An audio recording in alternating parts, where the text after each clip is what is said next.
सबैजना नमस्कार। हाम्रो नयाँपट्टि बुलेट सर्भिस सेन्टरमा एउटा बाइक आछ।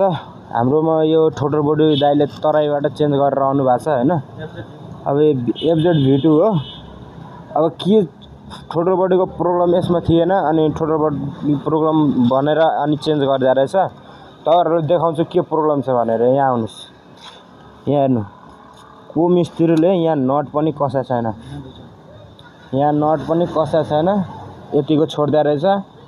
त्यसको कारणले अनि फ्युल पम्प जाम भएको कारणले यो गाडी स्टार्ट बिचमा बन्द पर्थ्यो हैन। स्टार्ट हुन गाह्रो मान्थ्यो, स्टार्ट नहुने। यता हुनु अब यतातिर वायरिङ पनि त्यसरी काटेर फाल्दै रहेछ।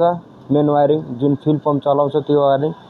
अब त्यस्तो प्रब्लम भयो भने हामीले नयाँपट्टि बुलेट सर्भिस सेन्टरमा सम्पर्क गर्न सक्नुहुन्छ। एउटा बुलेट मात्र बनाउँदा हरेक प्रकारको गाडी बनाउँछ। यहाँ बेनाली भयो सब अल टोटल नेपालको जुन पनि बाइक छ त्यो सब बनाउँछ।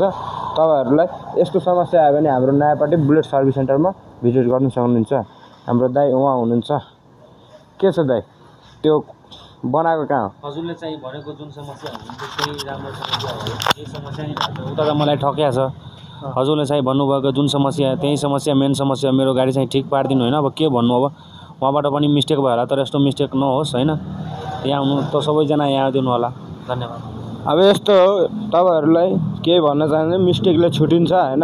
यस्तो मिस्टेक चाहिँ नगर्नु होला। अब यो ठोटर बडी छ, ठोटर बडीको प्रब्लम थिएन अनि ठोटर बडी हाल्दै त्यो पनि ठीक छ। ठोटर बडी हालेर राम्रो हो। बेलामा हाल्न पर्छ कहिलेकाहीँ हैन। तपाईहरुलाई यस्तो समस्या आयो भने हाम्रो नयाँपट्टि बुलेट सर्भिस सेन्टरमा सम्झिनु होला। अनि त्यसको कारणले अब यसको कारणले तपाईलाई धेरै प्रब्लम आउँछ।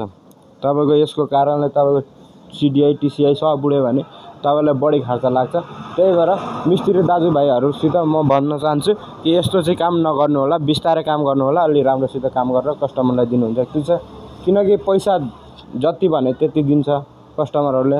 अनि तपाईहरु त्यस्तो नगर्दिनु होला ल। धन्यवाद।